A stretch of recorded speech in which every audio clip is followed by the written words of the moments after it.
नमस्कार, स्वागत है आपका एक्सप्रेस एमपीसीजी में और मैं हूं आपके साथ साक्षी। आइए रुक करते हैं इस वक्त की बड़ी खबरों की ओर। कोंडागांव जिले के फरसगांव ब्लॉक अंतर्गत ग्राम पलना में आयोजित 4 दिवसीय ब्लॉक स्तरीय बाल क्रीडा प्रतियोगिता का समापन मुख्य अतिथि केशवाल विधायक नीलकंठ टेकाम की उपस्थिति में किया गया।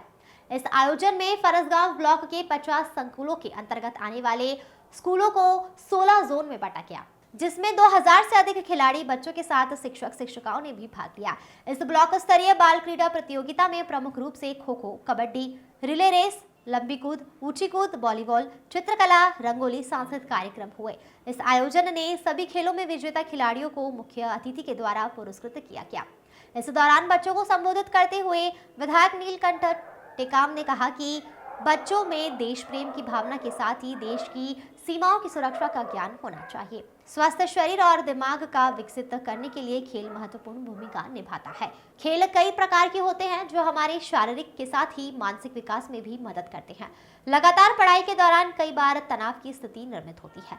ऐसे में खेल इस तनाव को दूर करने में बेहतर माध्यम है। खेलों में जीत हासिल करने वाले खिलाड़ी को जीत की बधाई और जो खिलाड़ी जीत से चूक गए हैं वे नाराज न हो। लगातार प्रयास से जीत हासिल होती है, क्योंकि किसी भी जीत को पाने और आगे बढ़ने के लिए हौसला जरूरी है। ग्रामीण खेलकूद बस्तर की संस्कृति का एक अभिन्न अंग है।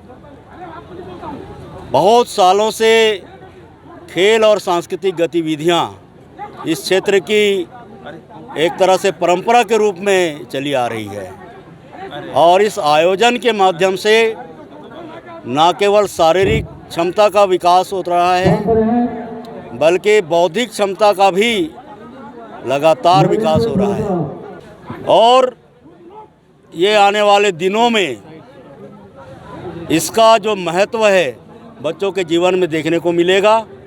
उनके पर्सनालिटी का जो डेवलपमेंट होगा उसमें इस आयोजन का अभिन्न हिस्सा रहेगा।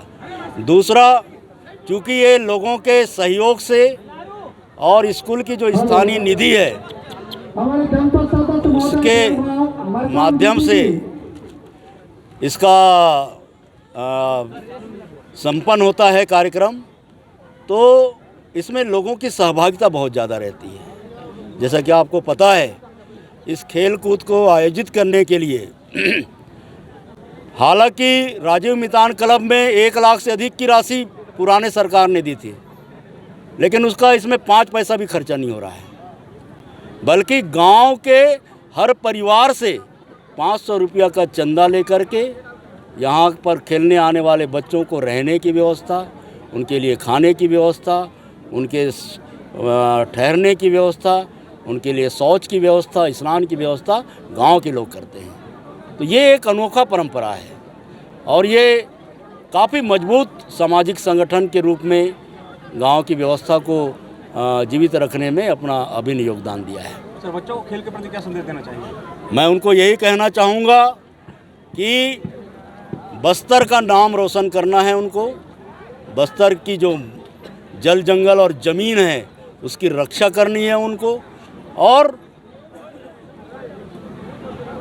अधिक से अधिक संख्या में प्रशासनिक अधिकारी और एक अच्छा किसान, एक अच्छा व्यापारी, एक अच्छा जनप्रतिनिधि बने, एक अच्छा नागरिक बने, यही मेरी शुभकामना है। ग्रामीण द्वारा कुछ मांगे भी रखी गई, उस पर किस तरह निराकरण किया जाएगा?